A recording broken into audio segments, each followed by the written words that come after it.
الرحيم الحمد لله رب العالمين والصلاة والسلام على خير خلق الله محمد وعلى آله وأصحابه الكرام وتابعيهم بإحسان إلى يوم الدين. ربنا أرنا الحق حقا وارزقنا اتباعه وأرنا الباطل باطلا وارزقنا اجتنابه. ربنا آتنا في الدنيا حسنة وفي الآخرة حسنة وقنا عذاب النار. سرتا لرب العالمين ألاڵێنەوە و ئەپاڕێنەوە خوایە بە ئەندازی ئەم دەنکی بارانە جوانانەی کە ئەیان بارێنی حەمد و ستایش بۆ تۆ بەرزەکەینەوە. سەڵات و سەلام بۆ دیداری پێغەمبەریان صلی الله عليه و آله وسلم ئەنێرین. خوایەکیان ئەم بارانە بکەرە مایەی ڕەحمەت و بەرەکەت و میهرەبانی خۆت بەسەر زەوی و زار و وڵات و نیشتیمان و دڵ و دەروونمانە بیبارێنە. بەڕێزانم، لەوانەی پێشووە زانای پایەبەرز ئیبن القەیم ڕەزا و ڕەحمەتی خوای لێبێ باسی زەرەرەکانی عشقی کرد. ئینسان کە عاشق بوو، دڵی ڕەبط بوو بە غەیری خواوە جەلە جەلالوه، چ زەرەرە ڕووی تێ ئەکا هەمووانی بە درێژی باس کرد. ئەمڕۆ لە خزمەتتانە باسی مەقامەکانی عشق ئەکات ئیبن القەیم ڕەزا و ڕەحمەتی خوای لێبێ و ڕەئی ئەو ئاوهایە کە ئاسوودەیی بۆ ڕۆحی ئینسان نایەت هەتاوەکو واز لە وێنەکان نەهێنێ و پەیوەندی بەخواوە جەلە جەلالوه نەکات. هەتاوەکو عاشقی وێنەکانی سەر زەوی بێ حتمەن ئاسوودەیی و ئارامش بۆ دڵ و دەرونی نایەت. کەی پەیوەندی کرد بە جوانی جوانان ئەڵڵاه جەلە جەلالوه ئەلجەمیل، ئەو کاتە دڵ و دەروونەکەی ئۆقرە ئەگرێ و ئارام ئەگرێ و ئاسایشی بۆ دێت. ئەمڕۆ لە خزمەتتانە مەقاماتی عشق باسەکات و ئەفەرمێ والعاشق له ثلاث مقامات. عاشق سێ قۆناغبەندی هەیە. قۆناغێکی یەکەم قۆناغی ناوەڕاست، قۆناغی کۆتا. ئەفەرمێ مقام ابتداء ومقام توسط ومقام انتهاء. أفرمي فأما مقام ابتدائه قالوا يجب عليه مدافعته بكل ما يقدر عليه. هكا السرتاي عشق لإنسان دسي بيكرد هرچی هێزی خۆی هەیە ئەبێ سەرفی بکا بۆی لە کۆڵی خۆی کاتەوە. بەتایبەتی کاتێکەوە عاقڵانە عەقڵی بیری کردەوە. تەبەن ئینسان بۆ هەموو بڕیارێک لە ژیانە چەند شتێکی پێویستە. یەکەم دڵی پێویستە. بنمونە ئەگەر مەسەلەیەکی زەواج بێن پێشەوە، ئەم کەسە یەکەم خاڵ ئایا دڵی ئەو کەسەی بەرامبەر ئەگرێ یا ناگرێ. دووهەم خاڵ ئایا عەقڵ ڕێگە ئەدا بەمە، عەقڵ و شەریعەت ڕێگە ئەدا بەمە کە ئەم زەواجە ڕێکەکەوێ یا ڕێک ناکە. سێهەم مشۆرەت ئەکات. چوارەم ئیستیخارە ئەکا بینی خۆی و خۆ. ئەبەم چوار قۆناغا بەم پلەبەندیە ئینسان بۆ یەکلا ئەبێتەوە کە ئایا ئەو زەواجەی زەواجێکی ناجح ئەبێ یان نا. جاری وا ئەبێت کە لە مەسئلەی دڵات دڵ ئەو کەسە بە تەواوی ئەگرێ، بەڵام عەقڵ لەگەڵ شەریعەتە ڕێگە نادا. جاری وا هەیە عەقڵ و شەریعەتیش ڕێگە ئەدا، بەڵام مشۆرەتەکا بە دەوروبەری مشۆرەت ڕێگەی نادا. جاری وا هەیە لە مشۆرەتیشان ناجیحە بێ، ئیستیخارە ئەکا بینی خۆی و خوا. تەبەن ئیستیخارە واتە مشۆرەت بەخوا. ئینسان سونەتە بۆ هەموو ئەمرێک بۆ هەموو کارێکی بینی خۆی و خوا زۆر ئازایانە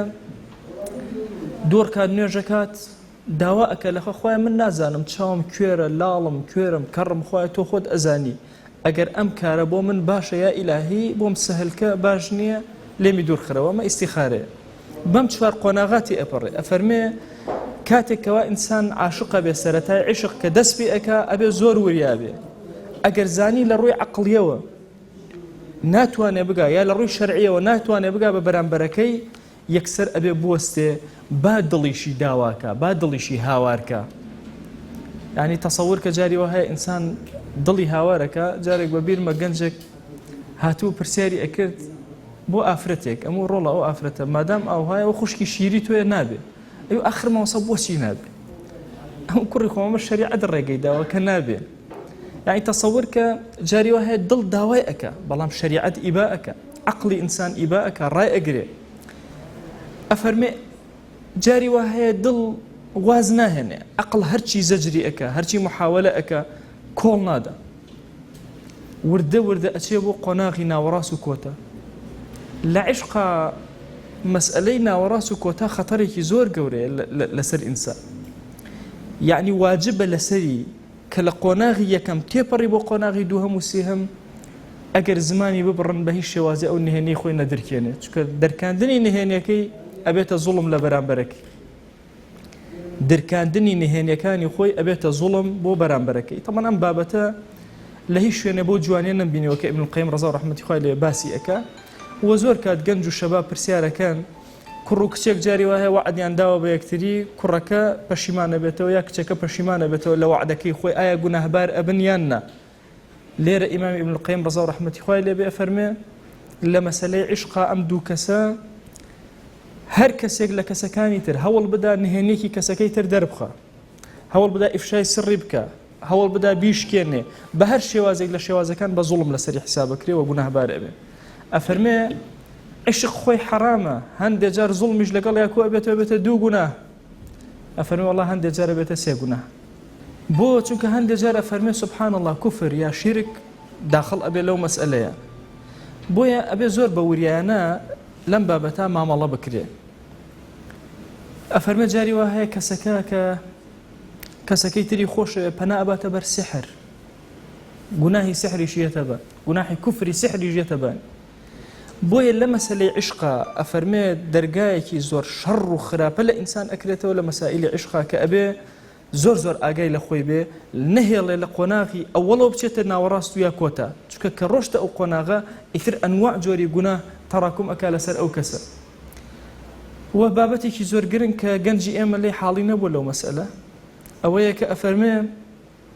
ئەفەرمێ ئایا ئەمە حقوقی خوایە یا حقوقی عەبدە؟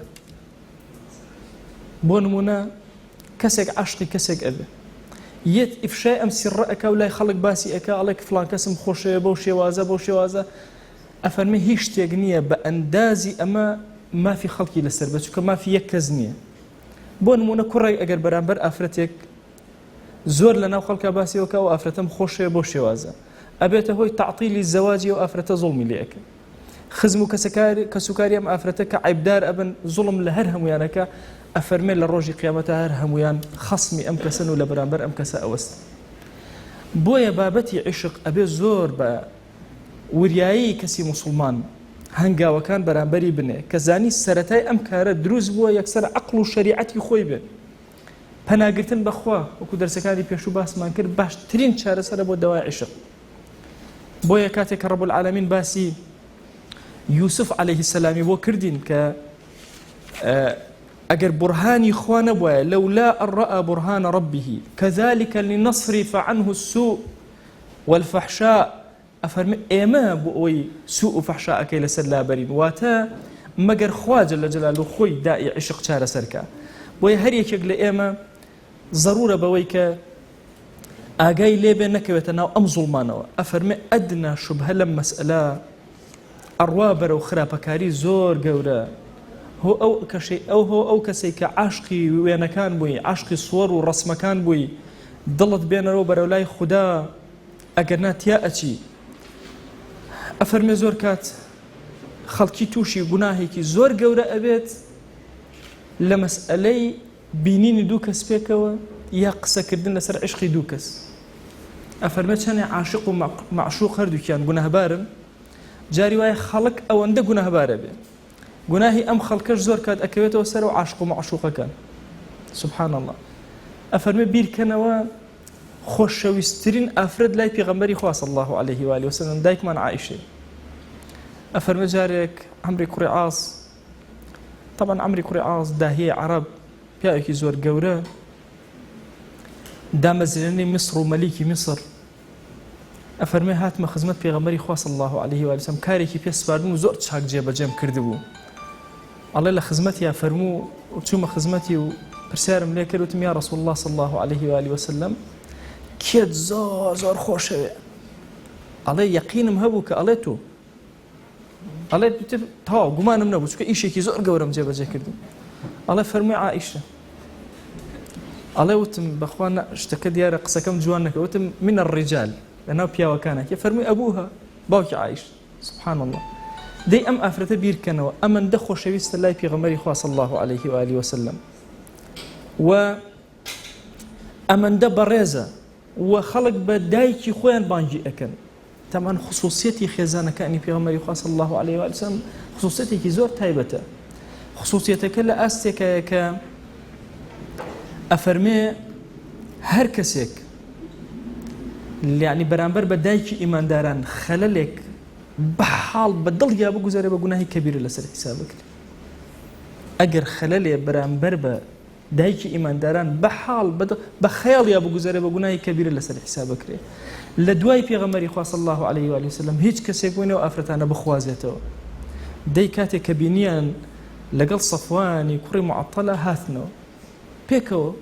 هیچ شتێکی خراپیان نەبینی، ئافرەتێکیان بینەوە لەسەر وشترەکەی و کەسێکی وشترەکەی گرتووە بەس ئەمەندە. وردە تەشەنەی کرد، هەموو خەڵکی باسی ئەم دوانیان ئەکرد، زۆر کەس بە هیلاکا چوون، هەندێک کەس داری حەدیان لێدرا لەسەر ئەمە. ئەفەرمێ ئیبن القەیم ئەگەر خوا بە گەورەی خۆی بەڕائەتی عایشەی دەرنەکردایە خەڵک لەو زەمانە هەموو قەناعەتی کرد کە عایشە فاحشەی کردووە لەگەڵ ئەو ئافرەتە، یعنی لەگەڵ ئەو تەهارەتەی کە تەئکید بوون لەوە نابێ خێزانەکانی پێغەمبەری خوا صلی الله عليه و سلم پێش خێزانی ئەو دوای خێزانی ئەو کاتی خێزانی ئەو تووشی هەڵەیە بوون. خوا خۆی حفزیانەکەیان پارێز. بۆیە مەسائلی بەتایبەتی لە ئەمڕۆیە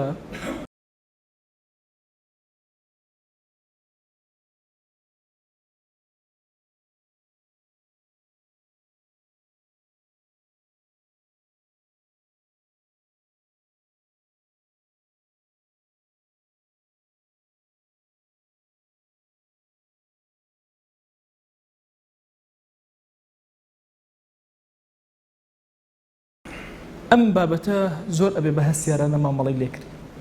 وەڵڵاهی بە نیو وشە بەدڵ تا بگوزارێ بەرامبەر ئەو کەسە موسڵمانە کە جۆرێک شتێکی لەسەر دروست کرا تۆ گونەهبارە بی، مافی ئەو کەسە مافە لە بینی بەندەکانە خوای گەورە محاسەبە دەکات لەسەر. ئەمڕۆ دنیای تۆڕە کۆمەڵایەتیەکان بەڕاستی وای کردووە هەموو کەس نووسەری ناخی خۆیەتی، هەموو کەس شخصەتی خۆی بە ئاسانی دەرەخ.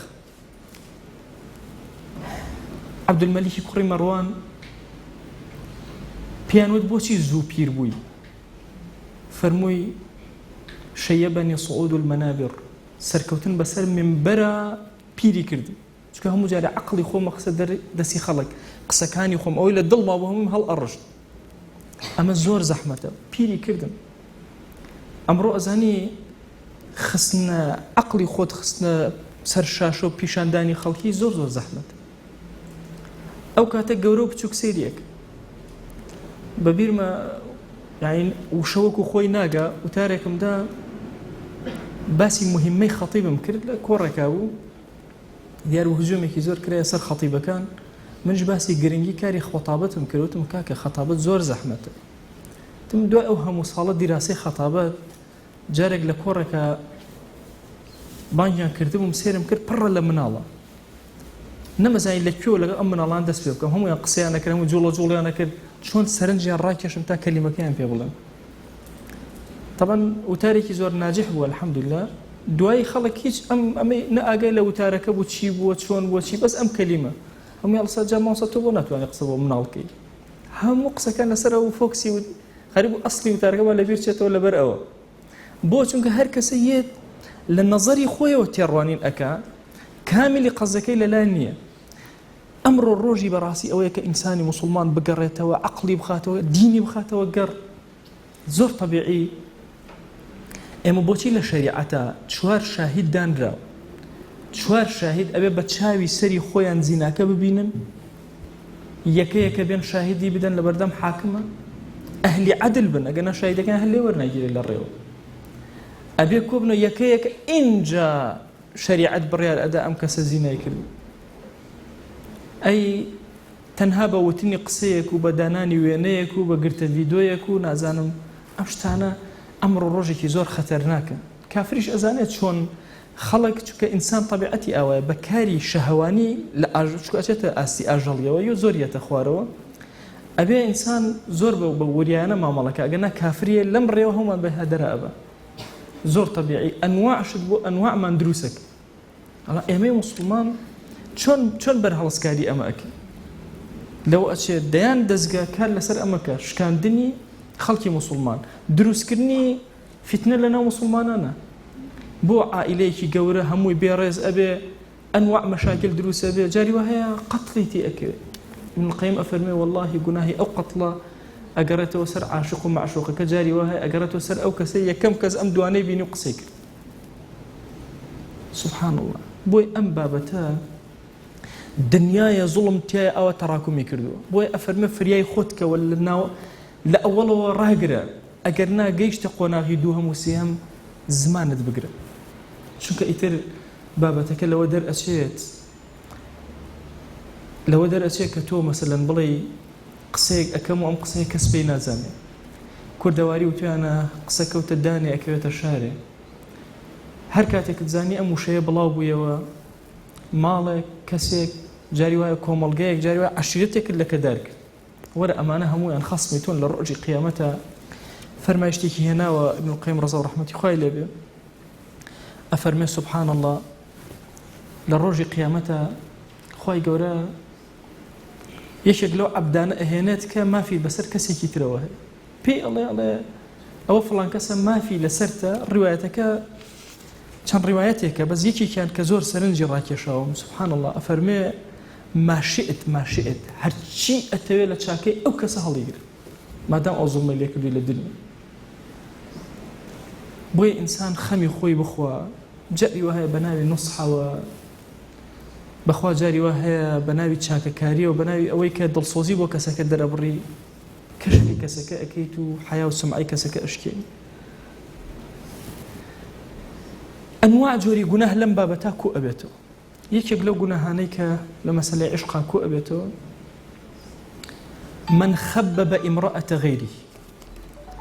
من خبب امرأة غيره فرمایشتێک هاتووە پێغەمبەری خوا صلی الله عليه وآله وسلم لعنەتی کردووە لەو کەسەی کە ژنی کەسێکی تر هەڵ ئەخەڵەتێنێ یان جاریەی کەسێکی تر هەڵ ئەخەڵەتێنێ بەعەکسیشەوە ئەو لعنەتە بەر ژنێک ئەکەوێ کە پیاوی ئافرەتێکی تر هەڵ ئەخەڵەتێنێ یان عەبدی سەیدەیەک هەڵ ئەخەڵەتێنێ پێغەمبەریان صلی الله عليه وآله وسلم لە ڕوایەتێکی صحیحە لعنەتی لێ کردوون واتە دوور بن لە ڕەحمی خوا وقد تبرأ منه تبرؤی لێ کردوون فەرمێتی ئەوانە لە ئومەتی من نین ئەفەرمێ گوناهی عشق جاری وهەیە زۆر گەورەتر ئەبێ بۆ مافی ئەم مێردە شیەتە سەر واللهی کەسێک ئافرەتێکی خێزاندار هەڵبگێڕێتەوە لە مێردەکەی خۆی ئەو مێردە خەسمێتی لە ڕۆژی قیامەتە هەر بێکوژێنەرەوە هەر کەسێک پیاوێک لە ئافرەتێ بکات لە خێزانەکەی خۆی ماڵەکەی تێک بدا قەسەمەن بالله ئەو ئافرەتە لە ڕۆژی قیامەتە خەسمی ئەو ئافرەتی تر جاریەک لەگەڵ سەیدەکەیە بە هەمان شێواز خۆ ئەگەر بێت و ئەم عشقە لەگەڵ کەسێکا بێ کە خزمایەتی لەگەڵ تا هەیە گوناهەکەی زیاتر ئەبێ ئەفەرمێ خۆ ئەگەر لەگەڵ دراوسێتا بێ گوناهەکەی زۆر گەورەتر ئەبێ سبحان الله تراكمي گوناهەکان بەسەر یەکە جاری وهەیە لە مەسەلەی عشقا گوناهەکە ئەگەر وردی کەیتەوە وەکو ابن القیم ئەفەرمێ ئەوەندە گەورە ئەبێ شارێک ئەکەوێتە سەر شانی تو گوناهی شارێک ئەکەوێتە سەر شانی تو بۆی هەر یەکێک لە ئێمە لەم بابەتە ئەبێ زۆر زمان پارێزراوە بین زۆر ئاگادار بین بەنسبەت ئێمەوە کە لە دوورەوەین نابێ بەهۆی عاشق و معشوقێکەوە ئێمە خۆمان بگلێنین لەو کۆمەڵە گوناهە زۆرە ئەفەرمێ جاری وهەیە کەسێک ماڵی کەسێکی تر وێرانەکە بەهۆی سحرەوە من حەزەکەم کەمێک لەسەر ئەو بابەتە بوەستن بۆیە ئەشمێ قسەی لەسەرکەم تەسەوورکەن ڕۆژ نییە دەیان تەلەفۆنە بۆ نەکرێت لە پێناوی سحر لەوە چێت تۆ بەلاتەوە سیر بێ بڵێ چۆن یعنی چونکە ئێمە موسڵمان بە خەیاڵیشمانە نایە زوڵم لە کەسێکی بەرامبەرکەن سحری لێ بکەین بەڵام بڕواکەی چەندی ماڵ وێران ئەبێ بە سەبەبی سحرەوە بڕواکەی چەندین کەس وەکو شێت و دێوانەی لێ بە هۆکاری سحرەوە طبعا ساحران بە تەواوی شوولیان لێ هەڵکێشاوە حکوومەتیش بە تەواوی دەرگای بۆ کردوونەتەوە و ئیشی مخابەڕاتی زۆر ئیشی تریشیان پێ ئەکرێ ئێستا بۆیە زەمینەیەکی زۆر لەبار لە کوردستانە هەیە بۆ بابەتی سحر و ساحران و گێلەیەکی زۆری خەڵکی شوێ لە سحر و ساحران هەرچەندە من زۆری نێ و سحرانەی کە سێریانەکەم سێرەکەم شکر بۆ خوا ساحرەکانی کوردستان جاهلن سحرەکانیان بە غەڵەت ئەنووسن خۆ ئەگەر بە دەقیقی بیان نووسیایە و تەواوی وردەکاریەکانی سحریان بزانیایە کێشەی زۆر زۆر گەورەتر لە ئێستا دروست ئەو مەشاکیلی زۆر گەورەتر لە ئێستا پەیە ئەو بۆیە ئەبێ کەسی موسڵمان زۆر هوشیار بێ واللهی چوویتە لای ساحرێک بەس بەچوون بۆ لای تەواو ئیمانت پێهێناوە ئیمانت پێ نەهێناوە کافر بووی بە ئومەتی پێغەمبەری خوا صلی الله عليه و آله وسلم بۆیە کەسی ئیماندار یعنی بەس بە مجرەدی تەصدیقیان ئینسان لە دین دەرەچێت بۆیە لە ڕیوایەتێکا فەرمایە یەکێک لە گوناها زۆر کەبیرەکان ئیتیان و سەحەڕە یعنی ئەوەیە کە ئینسان بچێتە لای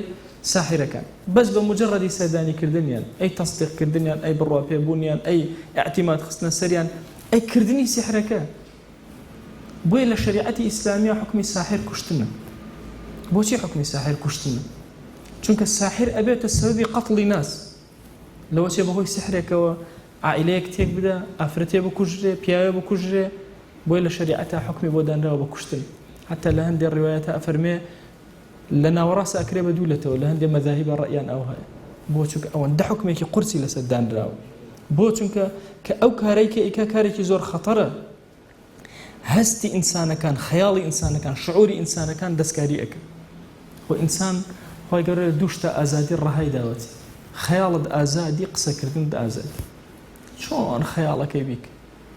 هەندێک جار تەمەن لە خەیاڵیشە ئینسان خۆی گەورە لێ ئەسەنێتەوە ئەوێ خەیاڵی بکە بۆ شوێنێک ئەچێ بۆ شوێنێتر لە قسەکردنی شەهر ئاوهای هەندێک جار ئەتەوێ شتێ بڵێ شتێکی ترێتە سەر زمانە بەڵام بە کۆی گشتی مەسائیلی خەیاڵ و مەسائیلی قسە تۆ ئازادی تێیە ساحر کارەکەی بریتیە لە کارکردن لەسەر خەیاڵی کەسێک بۆیە جاری وا هەیە کەسێک خەیاڵی ئەفەوتێ خەیاڵی لە خەیاڵا تووشی عشقە بێ لە خەوا تووشی عشقە بێ چەندین ڕیوایەتمان هەیە لەسەر ئەوەی کە ئەم گوناهانە گەورەتر ئەب یعنی تۆ وەرە ئەگەر کەسێک داوای ئافرەتێکی کرده بێ تۆ بۆت نییە داوای بکەی حتا وەکو ئەو تەواو بێ ئەگەر هیچ ڕەبەتیان پێکەوە نەما ئینجا تۆ بۆت هەیە کەسی دووەم ئەچیتە پێشەوە داواکاری کرد کەسەکە خوازبێنەکە ڕێک نەکەوت کۆتایی پێهات مەجلیس هەڵگیرا ئینجا کەسی دووهم بۆی هەیە شریعەت ئەوەندە بەوردە بۆ ئەوەی فەساد دروست نەبێ بۆ ئەوەی دڵی ئەم دوو کەسە معەلەق نەبن بە یەکترەوە کەسی دووهەمیش بێ لا یەکتریان بکە نە بزانە ئەم دوو کەسە کاری خۆیان تەواو کرد بۆ یەکتر نەبوون ئینجا تۆ بچۆرە پێشەوە لەم زەمەنی فیتنە و فەسادە ئێمەی موسڵمان ئەبێت چاومان زۆر بکەینەوە لایەک مەسائیلی سحر و جادو ئەبێ خۆی زۆر زۆر لێ پارێزین خوێندنی ئەذکارەکان بە تایبەتی ئایەتە الکورسی زۆر زۆر ئەتان پارێزێ لە سحر و جادو قەت یاد مەکەن لە دوای نوێژەکانتان لە کاتی خەوتنتان سوورەتی ئایەتە الکورسی بخوێن سوورەتی بەقەرە خۆی بۆ خۆی هەمووی بەرەکەتە بیزات ئایەتە الکورسی تایە حیفزێکی زۆر گەورەیە بۆیە ئینسانی موسڵمان کە ئەگەر دەوری بە حسنی ئیلاهی گیرا هیچ جۆرە سحرە کاریگەری لەسەر دانان ئێمە کە باسی عشقەکەین وەکو ئیبن القەیم ڕەزا و ڕەحمەتی خوای لێبێ لە بابەتەکەی خۆیان پەل ئەکوتێ بۆ دەیان شوێن بە هەمان شێواز ئەفەرمێ ئەم بابەتە دەیان با بڵێن ڕێڕەوی گەورە گەورەی هەیە کە نازانین لەکوێوە باسی بکەین لە گوناهی عاشق و معشوقەوە باسی ئەەکەی لە گوناهی ئەوانەی بەهۆی ئەوانەوە تووشی گوناهە بن لە گوناهی زوڵمەوە باسی ئەەکەی لە گوناهی قەتڵەوە باسی ئەەکەی لە گوناهی کوفرەوە باسی ئەەکەی چونکە سەر ئەکێشەیە هەندێک جار بۆ کوفر ڕەحمەتی خوا لە ئیبن القەیم بێ داستانێکمان بۆ ئیگەڕێتەوە کە لە کتێبەکانی تر نەقڵی کردو لە کتاب التەوابین و ئەوانە ئەفەرمێ پیاوێکە بوو بانگوێژی مزگەوت هەمیشە تەبعاً وەختی خۆی ئەگەر بینی بێتان بانگوێژ لەسەر منارە بانگی ئەدا کاتی نوێژ ئەچوە سەر منارەکە خەڵکی ئەوەی دوور بوو منارەکەیان ئەبینی نەفەرێکی بەسەرەوەی ئەوەشی نزیک و گوێ لە دەنگەکە ئەو حتى ئەگەر مەلوویەکەی سامەڕاتان بینێ بێ کە ئەبەو شێوازە هەڵە سوورە ئەچێتە سەرەوە تەبەن ئەو منارەیە زۆر کەس نازانێت کە منارەیە و خوارەوەی مزگەوتێکی گەورەیە بەس منارەکە ماوە بەقایە مزگەوتەکە نەماوە لە سەرەوە سەیرەکەی سێ شوێنی هەیە سێ شوێن ئەڵێ سێ کەس تایە بانگی ئەدا بمشتركي كان الله أكبر الله أكبر أبي ترطاو يكر بوش يوازه بهرسي كانوا باكيان طاو يكر خلق لدوره والسيكسكي أبيني إيزاني طبعا بترتيب كيش دروس كراوة كأجر سيكسكي تيانا ببوشايك تو أبيني سيكسكي تيانا بوشايك أنا أبيني قفات أبي يعني لدور دوره والسير كي تو أزاني كاتي بانج يا خلق بانج أدا يا بانج نادا أفرمي أم كسبة من راسر أكوت هم جار بانجي أدا يكبل جار كان لما ركا أهات أخواره أفرتك بين ضلي شو صار أفرتك چەند جارێک ئەچوو سەیری ئەکرد تا تەواو دڵی داگیر کرد کە دڵی بە تەواوی داگیر کرد ڕۆژ ئەم جارە داوای ئەم ئافرەتەی کرد ئافرەتەکەوتی وەڵاهی من نەسڕانی نیم موسڵمان نیم هەر پەیوەندیم نییە بە دینی ئێوە و ناشتوانم شوکەم بە تو زۆر هەوڵی لەگەڵادا قەینا کە نەسڕانی لە دینی ئێمە هەیە بخوازێ دروستە هیچ مەجالی تێ نەمەوێت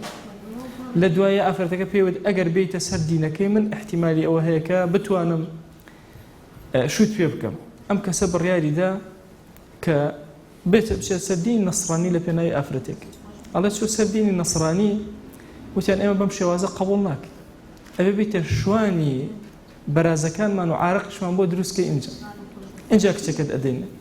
ئەڵێ خەریکی ئەو کارە بوو شوانی بەرازەکانی ئەکرد و عارەقی دروستە کرد بە قادرمەی ماڵەکە سەرکەوت ئەویست گۆزەی عارەکان بەرێتە سەرەوە کەوتە خوارەوە مرد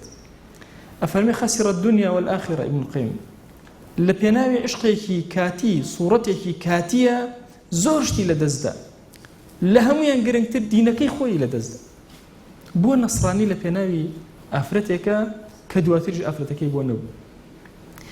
بۆیە ئەفەرمێ ئەم بابەتی عشقە گوناهەکەی تکرار ئەبێتەوە گەورە ئەبێت سەر ئەکێشێ بۆ خراپ لە مەقامی یەکەمە هەموو هێزی خۆت بخەرەگەڕ بۆ ئەوی صرفی نەظەر و چاوت لەسەر ئەو کەسە بکەی بۆ کەسێکی تر بۆ لایەکی تر بۆ کەسێک کە حەڵاڵی خۆتە لە قۆناغی دووهەمە کتمان کە زمانت بە هیچ شێوازێ بەکار نهێنی چونکە کۆی گوناهەکان لە قۆناغی دووهەم و سێهەمە لە ئیفشای سرڕەوە ئەبێ بڕۆ ئەکەم جاری وا هەیە گەنجێکێت ئەڵێ حەیە ئەم ئافرەتە ئەبم یعنی چەندین جار ئەچمە سوڵحێکی ئاوەوە بەزەیم بە حاڵی ئەو ئافرەتایەتەوە ئەزانم هەڵەی کردووە ئەزانم زیادە ڕەوی کردووە ئەزانم شەرمەزاری بەردەم ڕەب العالەمین ئەم کوڕە ئەڵێ بای 200,000 کارتم بۆ کڕیوە ئەگە 200,000ەکەم نەداتەوە حەیە بم بڕواکەن جاری وا هەیە بە 1000 هەلاکە 200 دینارەکەی بۆ ئەدەمە بەس بۆیە حەیە نەبم باشە ئەزانی زوڵمی ئەمە چەند گەورەیە ئەمە قۆناغی کۆتایە بەرەچووکە قۆناغی کۆتای عشق هەمیشە جیابوونەوەی لە کۆتای عشقا جیابوونەوەی لە تەوەسوتی عشقا ئەخطەرشت دەست پێ ئەکا کە تەهدیدی یەکتر ئەکە غەیری ئەمە عاشق و معشوق هەر کەسێکیان قسەیە بۆ ئەوی ترکە و سەرنجی ڕاکێشێ زوڵم لە بەرامبەرەکەی ئەکا لە ڕۆژی قیامەت بۆتە ئەو کەسانی کە فەسادی لەسەر زەویە بڵاو کردێتەوە بۆی هەر یەکێک لە ئێمە ئەبێ زۆر بە وریانە مامەڵە لەگەڵ ئەم بابەتا بکە بەخوا ئەمڕۆ واقعە کە تێکەوتوین بڕۆ ئەکەن جاری وا هەیە گەنجێک سێرەکەم ئافرەتێک گاڵتەی پێکە ئەم قوڕ بەسەرە نە ئاگای لە خۆیەتی نەنان ئەخوا نە ئەزانێت چی بکە نە کارێکی پێگە نەکاسی تەواو مێشک و زیهنی ڕۆشتووە لە بەرامبەریشە ئافرەتەکە هیچ مەرامێکی نی هەر پێشەوەی بێمە ئێرە لە مزگەوت یەکێک لە پرسیارەکان کە لێم کرا ماوەسا ئافرەتێک زۆر وعدی داوە بە کەسێک کە شووی پێ بکە شووی کردو بە کەسێکی تر ئایا گوناهبارە بێیان نە بەڕاستی هەرچی وعد هەیە لەم پێناوە هەمووی درۆیە هەرچی قسە لەم نێوانە ئەکرێ هەمووی درۆیە هەندێک جار هەردووکیشیان نەزان درۆ بۆ یەکتری ئەکەن بەڵام شەیطان جوانی کردووە زەیەنە لەهم الشەیطان وأعمالهم لە پێشاوی جوان کردوون هەردووکیان یەکتری ئەخەڵەتێن و بەرەو فەوتان و فەساد ئەیبن تەسەوور کە هەر کەلیمەیەک لە ڕۆژی قیامەتە ئافرەتێک هانی پیاوێکی دابێ لەسەر خراپ یان پیاوێک هانی ئافرەتێکی دابێ لەسەر خراپ ئەم دوانە زوڵمیان لە یەکتر کردو وەرە لە ڕۆژی قیامەتە چۆن ئەم دوانە خەسم یەکترن بۆ کەسایەتی ئەم دوو بنەماڵەیە لەو نێوانە با لە کەداریش نەبن مجرڕەدی خیانەکە کە دروست ئەبێ وەکو ئیبن القەیم ئەفەرمێ لەو نێوانە مافی هەموو ئەو خزمانەیەتە سەری لە ڕۆژی قیامەت بۆیە ئینسانی موسڵمان ئەبێ زۆر خۆی پارێزراوکە و هەموو ئەو دەرگایانە دابخا کە تووشی ئەم جۆرە کارەی ئەکە بڕواکە کە ئینسان ئەم بابەتە ئیبن القەیم ئەخوێنێتەوە ڕەزا و ڕەحمەتی خوای لێبێ یعنی هەست بەوە ئەکەیت کە گوناهێک کە هەزاران گوناه بە دەوری خۆیان لوش ئەدا یا کۆ ئەکاتەوە جەمەکە بریتێ لە گوناهی عشق و عشق بازی کە ئینسان تووشی ئەبێت و زۆر بە ئەستەم زۆر کات لێی دەرئەچێت و نەجاتی ئەبێت. ئەفەرمێ هەر ئەمەیە کە گوناهی عشق لەسرت، گوناهی زوڵم لەسرت، گوناهی شیرک لەسرت، هەندە جار کەسەکە هەر مشریک ئەبێ ئاگای لە دین و دینداری نامێنێت لە پێناوی ئافرەتەکە یا لە پێناوی پیاوێکە، گوناهی کوفر و سحر هەموو ئەمانە کۆ ئەبێتەوە. دەی ئەفەرمێ هەموو ئەوانەشی مشارەکە ئەکەن لەم بابە، بەو خوایە ئەوەی کە کاری تەسهیل ئەکە لە تۆڕە کۆمەڵایەتیەکان، هەموو ئەوانە هەر هەمووی لەم گوناها مشارەکە ئەکەن. دەوڵەت کە ئەتوانێت مەنعکە و نایکە گوناهبارە بێت. خۆ سەرۆکداری یا گەورەبوون لە وڵاتە هەر ئەوە نییە بێ سیاسەتێکی ئەوە بکەیت. وەڵاهی بچووکترین کاری معنەوی ئەبێتە گوناه لەسەر سەرۆک و گەورەی وڵات. بۆیە کەسی ئیماندار کاتێکەوە ئەبێتە بۆ سوڵتانێکی عادل ئەگەر ڕێزی لێ بگری ئەوە ڕێزی لە ڕەب العالەمین گرتووە. بۆ يعني سبحان الله لا فرماشتك أفرمي إن من إكرام الله تعالى بشك للرزقتن الأخوة باشا إجلال السلطان المقسط، باشا بشك لإكرام إخوة جل جلاله أويك جوري وكار بدسي أجر داد قربو كتور رزق قرب، يعني إكرام الأخوة قرت وجل جلاله شن جوري شعيريك إخوات بجور الراجرت. بويل دولتي مسلمانانا كاتك خليفة برجست أبو کەس لە ماڵەکەی خۆیان نەیئێرە هەڵەیە بکە بەرامبەر بە خەلیفە، چکە بۆ ئەقرب کەس لە ئومەتی پێغەمبەری خوا صلی الله عليه و سلم ئەو سوڵتانە عادلێ. هیچێک لەوان لەژێر عەرشە حەشرەکرێ، لە بەردەمی پێغەمبەرانە عەلەیهیمو سەڵات وسەلام حەشرەکرێ، ئەو کەسە عادلەیە کە عەدالەت بەرپا ئەکە. خۆ عەدالەت هەر ئەوە نییە بڵێ وەڵا یەکێ دزی کرد دەستی ببڕم. بوویتە سەرچاوە بۆ هەر فیتنە و فەسادێک لە کۆمەڵگا تۆ مشتەڕەکی. بۆیە بیرکەنەوە چەند کەناڵی ئەعلامی هەیە و کەسەی ئیشی تیا ئەکا و حیزبەی پشتی ئەگرێ و ئەو بیرەنەوتەی کە هاوکاری ئەبێت و هەتا کۆتایی هەمووی مشارەکە ئەکا لێک گوناهی بچوو کە ڕوو ئەدا چ جای کۆی گوناهەکان و کە کۆمەڵگە بەرەو فەساد و ئیفساد دەبن. بۆیە ئەگەر بیت گوناه لە سەرزەویە، یعنی ئەمە هەندێک جار ئینسان بیر لە گوناهی سەرزەوی ئەکاتەوە، هەر باشە ڕەب العالەمین غەزەبی خۆی بەسەرمانە یەکسەر دانابارێن، هەر باشە ڕەب العالەمین بەبەزەی خۆی لەگەڵمانە ئەجۆڵێتەوە، بە عەتفی خۆی لەگەڵمانە ئەجۆڵێتەوە. ئەگەرنا ئەم هەموو کۆی گوناهە بێنە لێک گوناهی نێوان دوو کەسە ئەم هەموو گوناهە کۆ بووە. ئەگەر هەزاران حاڵەتی لەناو ئەم عشق و عشقبازیە هەبوو ئەبێت چیمان لێ بێ؟ ئەم کۆمەڵگایە بەرەو کوێ بڕوە؟ ئەبێ چەند گوناه لەم نێوانە گوزەر کات. وەرە بیرکەرەوە لە کۆمەڵگایە کە دائەڕنێ. ئەوروپا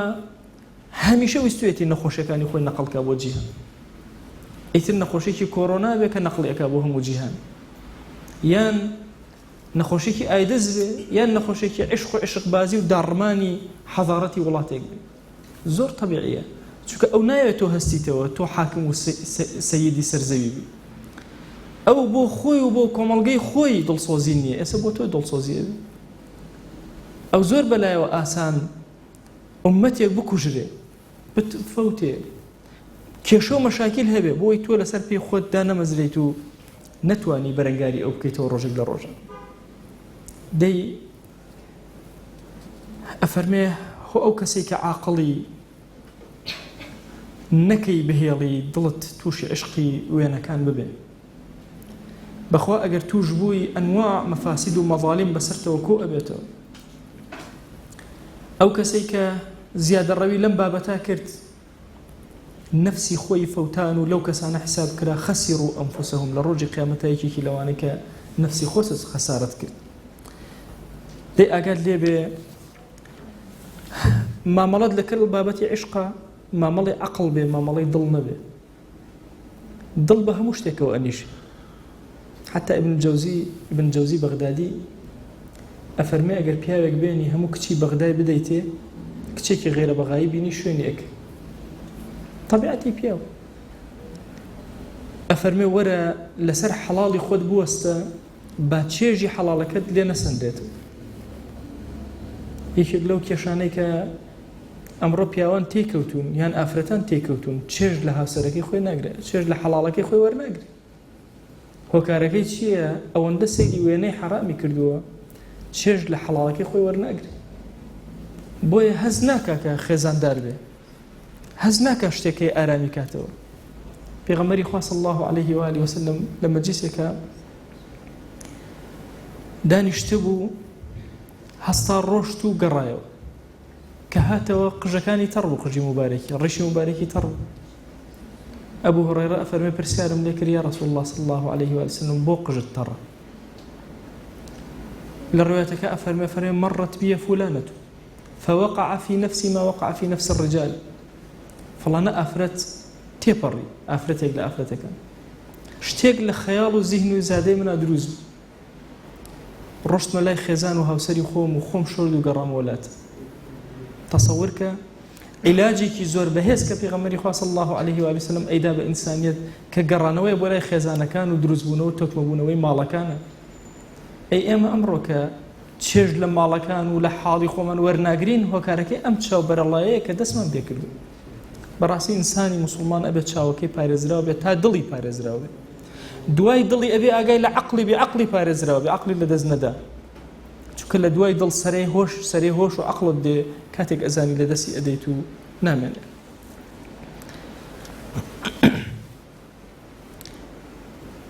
ئەفەرمێ جارێ بتیان بە یەحیای کوڕی معاذی ڕازی، وتیان کوڕەکەت عشقی فڵانە ئافرەت بوو. ئەفەرمێ ئەویش وتی سوپاسی خوای گەورە ئەکەم کە تەبعی ئادەمی تێ خەلق کردو. چونکە ئینسان لە تەبعی ئادەمیە تەبعی عشقی هەیە. بەخوا ئەگەر دڵی پەیوەست نەکا بەخواوە جەل جەلالوه، دڵی عاشق ئەبێ بە هەموو شت، دڵی عاشق ئەبێ بە ماڵ، دڵی عاشق ئەبێ بە ئافرەت، دڵی عاشق ئەبێ بە ڕیاست، یعنی دڵی ئەفەوتێ. ئەگەر بیرتان بێت پێشینانی ئێمە کۆتا قسم لە خزمەتانە فکری تەسەووفە، هەمیشە سۆز و ئاواز هەبوو، هەمیشە وتنی قەسیدە و شعر هەبوو، سۆزداریەک لەگەڵ پێغەمبەری خۆیان صلی الله عليه و سلم ئەکرا. شعری کوردی شاعرەکان بخوێنەوە ئەزانی لە ئاستێکی باڵای وهایە عاشق بە پێغەمبەری خوا بوون صلی الله عليه و سلم، بڕواکەن شاکاری وایان نووسیوە عەقڵ ئەوەستێ. یعنی دڵی بێخود سیرکە کە بێخود مەشهورە بەوەی کە هەر جارێ وشەی محەممەدی بیست بێ فرمێسێک لە چاوی هاتوو، ئەوەندە تێکەڵ بووە لەگەڵ پێغەمبەری خۆیان صلی الله عليه و سلم. نالی و قەسیدەی بەحری نور بخوێنەرەوە، اینجا ئەزانی مەحوی و قەسیدەی بەحری نور، اینجا ئەزانی کە لە چه ئاستێکی بەرزە ئەمانە هاتوون ئەم بەشەی ناخیان بەشتی حەڵاڵ پڕ کردوێت. دینداری خواناسیان لەگەڵ خوایە جەل جەلاله و لەگەڵ پێغەمبەری خوایە صلی الله عليه و آله وسلم هاتوون ئەم جۆرە دڵداریی خۆیانیان کردووە هەتا وەکو مەشغوڵ نەبن بەشتی لاوەکی دنیاویەوە. ئای چەند کەسەیە مەشغوڵ ئەبێ بە ماڵەکەیەوە، مەشغوڵ ئەبێ بە مناڵەکەیەوە، ئیبتیلا ئەبێ پێوەی ئەوەندەی خۆشەوە، دوای خوا عقوبەی ئەدا بە مناڵەکەی، مبتلا ئەبێ بە خانوە جوانەکەیەوە، خوا عقوبەی ئەدا بە خانوە جوانەکەی، هەر ڕۆژێ درزێک لە شوێنەکەوە دروسە بێ. مبتلا ئەبێ بە خێزانەکەی، خێزانەکەی ئەنواع نەخۆشی تووشە بێ یا ئەنواع بێگوێیی ئەکا. مبتلا ئەبێ بە پارە و سەرۆت و سامانی لە دەستی دەرئەچێ. بۆیە ئەو کەسەی ئاعتیمادی لەسەر عەقڵ و دانایەتی و زانایەتی بێ بەخوا لەوە چێ شێت ببێ، ئاعتیمادی لەسەر ماڵی بێ کەم ئەبێتەوە، ئاعتیمادی لەسەر سوڵتان و گەورەی بێ ئەفەوتێ. وا نەزان ئەمانەی ئێستا سوڵتانێکیان هەیە ئەمێنن، وەڵڵا ڕۆژێک لە ڕۆژان وا زەلیل ئەبن، هەر سەری سوڕەمێنێ، لەم دنیا زەلیل نەبێ لەو دنیا هەر زەلیلە بێ. تەسەوور کە ئەگەر پەیوەندیت لەگەڵ خوایە پچڕا و لەوێ دڵداریت نەکرد لێ ئەنواع جۆری دڵداری ئەتەڕێکێت. ئەگەر تۆ ئەم شەو لەبەر خاتی خوا هەڵنەسایت و لە تاریکی شەوە پەیوەندی لەگەڵ ئەوا ببەستی، بەخوا کاتێک ئەزانی شەوت زیندوو ئەکەیتەوە پەیوەندی لەگەڵ خەڵکی تر. بەخوا ئەگەر دانەنیشتی گوێ بگری لە وشەکانی خوا، فێر ئەبی گوێ ئەگری لە وشەی غەیری خوا و کاتەکانت بەسەر. بۆیە ئەگەر دڵ و دەروونت پەیوەندی نەکەی لەگەڵ ئەوە، ڕەبتی نەکەی بەوەوە، وەڵڵاهی ئێرەشت لەدەست ئەدەیت و ئەو دنیاش خەسارەتمەندی و بە کۆڵێ گوناهی زوڵم و گوناهی کوفر و شیرک و ئەنواع جۆری گوناه کۆ ئەبێتەوە لەسەر و بە حزوری خوا شاد دەبیت. لێی خوای گیان ئێمە لەم زەمەنی فەساد و لەم زەمەنی بەرەڵایی و لەم زەمەنی دروستکردنی هەوڵە زۆرەی ئەعلام و ڕاگەاندن بە ئەنواعی شێوازەکانیەوە بۆ خراپکردن و فەسادکردنی کۆمەڵگەمان لە تێکچوونی طەبیعەتەکان و زەمەنی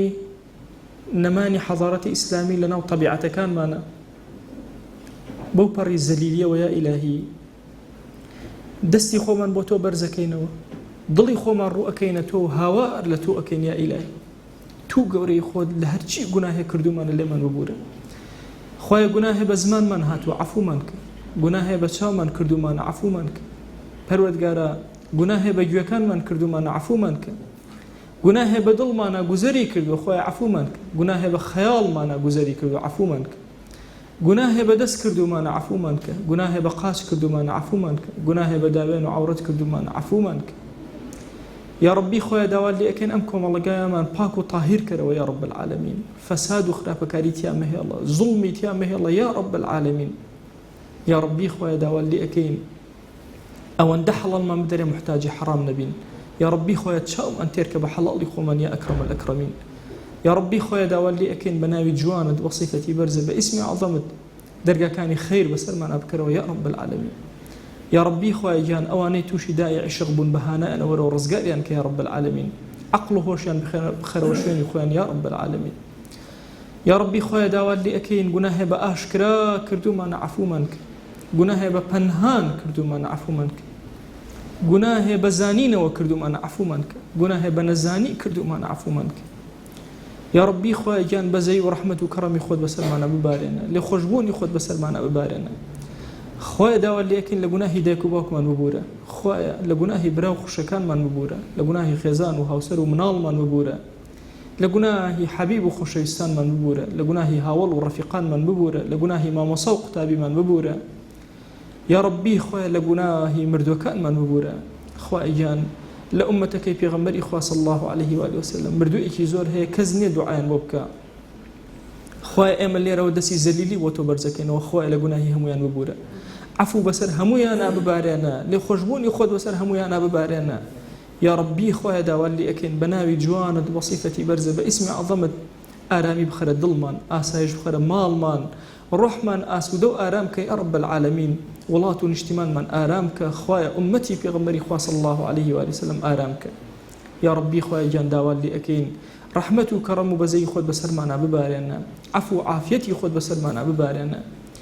یا ربی خۆی داوات لێ ئەکەین بە کەڕەمی خۆت بە بەزەی خۆت هەر گرفتی هەمانە بۆمان چارەسەرکە پەروەردگارە ئێمە زۆر زەعیف و لاوازین زۆر چاکە هەیە ئەمانەوێ خۆی گیان تۆ خۆت ئاگاداری دڵەکانمانی هەموو ئەوەی کە ئەمانەوێ پێمان عەتاکە هەموو ئەوەی کە نامانەوێ